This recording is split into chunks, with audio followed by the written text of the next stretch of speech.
Assalamu alaikum everyone. I hope you all doing well. This is your Jannatul, student of B Farm. I really love to talk about pharmacy and healthcare.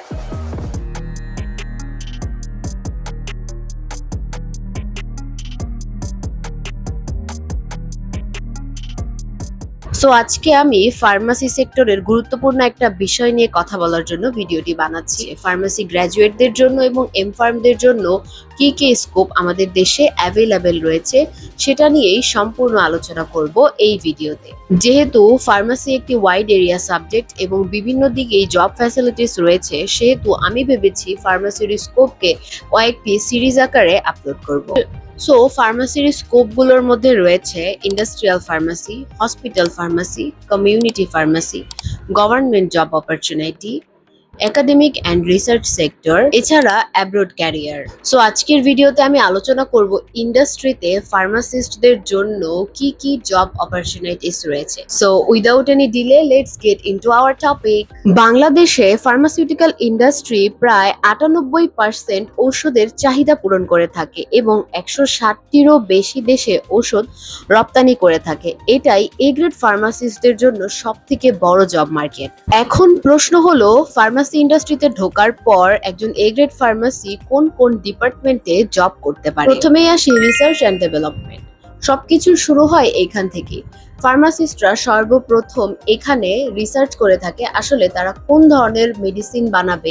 এখানেই তারা select করে কোন ধরনের active ingredient তারা ব্যবহার করবে। একটা medicine সেটা কি তারা ট্যাবলেট ফর্ম বানাবে, না ক্যাপসুল ফর্মে বানাবে, নাকি লিকুইড বানাবে, ওষুধটি কিভাবে তৈরি করা যাবে, ওষুধটি কতদিন পর্যন্ত স্টেবল থাকবে, ওভারঅল সব ধরনের প্রি ডিসকাশন করা হয় এই সেক্টরে। সেকেন্ড আমি কথা বলবো রেগুলেটরি অ্যাফেয়ার্স ডিপার্টমেন্ট নিয়ে, যেটা খুবই গুরুত্বপূর্ণ একটা ডিপার্টমেন্ট। কোনো একটা প্রোডাক্ট ডেভেলপমেন্ট করার পরপরই সেটা সহজেই মার্কেটে দেয়া হয় না।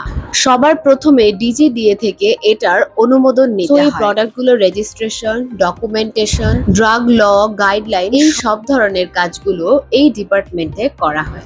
থার্ড আমি যেটা নিয়ে কথা বলবো সেটা হচ্ছে কোয়ালিটি অ্যাসিউরেন্স, অর্থাৎ কিউএ। একটা মেডিসিনের প্রোডাকশন শুরু করার আগে এই কোয়ালিটি অ্যাসিউরেন্স ডিপার্টমেন্ট সেটা চেক করে যে যেই প্রোডাক্টগুলো দিয়ে মেডিসিনটা বানানো হবে, ইভেন মেশিনারিজ, সবকিছু ঠিকঠাক আছে কিনা এটা নিশ্চিত করে এই ডিপার্টমেন্ট।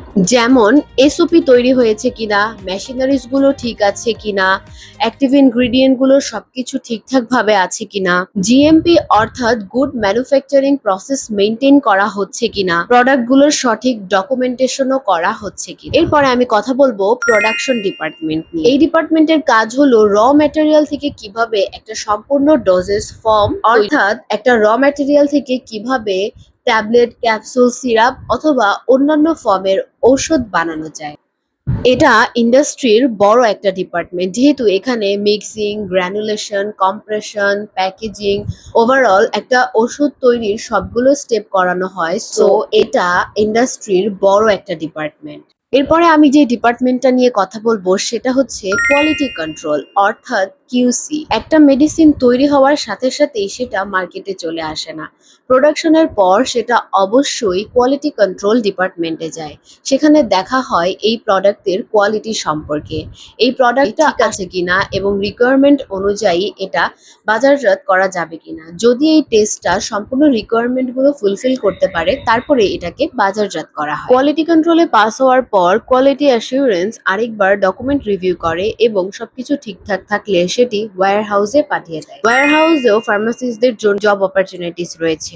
সেখানে মেডিসিন গুলো স্টোরড অবস্থায় থাকে। ওই জায়গার টেম্পারেচার, এনভায়রনমেন্ট, ওভারঅল সবকিছু ঠিক আছে কিনা, কিভাবে ঔষধগুলো আরো ভালোভাবে রাখা যায় সেই কাজগুলো করা হয়। সেখান থেকে মেডিসিন গুলো মার্কেটে চলে যায়। আরো একটি ডিপার্টমেন্ট রয়েছে যেটা হচ্ছে মার্কেটিং ডিপার্টমেন্ট, যেটা আরো বেশি ওয়াইড এরিয়া। প্রত্যেকটি ফার্মাসিউটিক্যাল ইন্ডাস্ট্রির ফার্মাসিউটিক্যাল মার্কেটিং ডিপার্টমেন্টটি খুবই ইম্পর্টেন্ট একটা ডিপার্টমেন্ট। কারণ একটা প্রোডাক্টের মার্কেটিং এর ওপর পুরা ইন্ডাস্ট্রি ডিপেন্ড করে। এই সেক্টরে মূলত product presentation, market analysis, product promotion এই ধরনের কাজগুলো করা হয়। এছাড়া এক্সপেরিয়েন্স অ্যান্ড পারফরমেন্স ভালো হলে অনেক কোম্পানিগুলোতে international training, conference, business meeting এর জন্য অ্যাব্রোডে যাওয়ার সুযোগ থাকে। সো যাদের কমিউনিকেশন স্কিল, লিডারশিপ স্কিল এবং মার্কেটিং দক্ষতা অনেক ভালো, তাদের জন্য ফার্মাসিউটিক্যাল মার্কেটিং হতে পারে খুবই ভালো একটা ক্যারিয়ার। সো আজকের এই ভিডিওতে আমি আলোচনা করলাম ফার্মাসিউটিক্যাল ইন্ডাস্ট্রিতে ফার্মাসিস্টদের জন্য কি কি জব অপরচুনিটিস রয়েছে। আমি শুরুতে আরো কিছু স্কোপের নাম বলেছি, একটা ভিডিওতে সবগুলো বলতে গেলে ভিডিওটি অনেক লেন্দি হয়ে যাবে, এই জন্য আমি বাকি স্কোপগুলো পরের ভিডিওতে আলোচনা করব। আমার ভিডিওটি ভালো লেগে থাকলে এবং ইনফরমেটিভ হয়ে থাকলে please like, share and subscribe. আর যদি ভিডিওটি ফেসবুকে দেখে আমার পেজটিতে ফলো করে দিতে পারো। আরো এই ধরনের ফার্মাসি রিলেটেড ইনফরমেশন, ফার্মাসি কোন টপিকগুলো নিয়ে তোমরা আরো বিস্তারিত জানতে চাও, কমেন্ট বিলো। সে পর্যন্ত আল্লাহ হাফেজ।